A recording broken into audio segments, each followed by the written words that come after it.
ఆయన మొగుడు పిల్లల మధ్య జరిగిన గొడవలన్నీ బయటికి చెప్పడం ఎవరి దగ్గర నేర్చుకున్నావు? అమ్మ దగ్గర నాన్న. నువ్వు ఆఫీస్కి వెళ్ళగానే అమ్మ వాళ్ళ బంధువులు కాల్ చేసి నీ గురించి పూసగుచ్చినట్టు చెప్పేది. మా ఆయనకి ఇంత నడిపించావా? ఇప్పుడు అర్థమైంది మీ చుట్టాల ఫంక్షన్కి వెళ్ళినప్పుడు నాకెందుకు రెస్పెక్ట్ ఇవ్వట్లేదా అని. ఇదన్నమాట సంగతి. It's okay.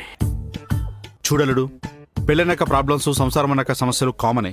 కాంప్రమైజ్ అయిపోవాలి, లైక్ మీ. కొంపలో అదన్న ఉండాలి లేదా నేనన్న ఉండాలి. కాంప్రమైజ్ అయ్యే ప్రసక్తే లేదు. అల్లుడు, కోపంలో కమిట్ అవ్వకు. ఇది అతకు కట్నం కింద వచ్చిన ఇల్లు. తేడా వచ్చిందో రోడ్డు మీద తినాల్సిందే. మీరిద్దరూ ఒకరు చేసిన తప్పులు ఒకరు వేలెత్తి చూపించుకోవడం వల్లే మీ ఇద్దరి మధ్య గొడవలు అవుతున్నాయి. ఒక్కసారి మీరిద్దరూ ప్రేమగా గడిపిన క్షణాలు గుర్తు చేసుకోండి, గొడవలే రావు. ప్రేమ పెళ్లికి ముందు నేను ఒకదాన్ని ప్రేమించాను, పెళ్లికి ముందు అదొకటి ప్రేమించింది. అంతేగాని మేమిద్దరం ఎప్పుడు ప్రేమించుకోలేదు. అందుకే మీ ఇద్దరి మధ్య గొడవలు వస్తున్నాయి. ఆయన మొగుడు పిల్లల మధ్య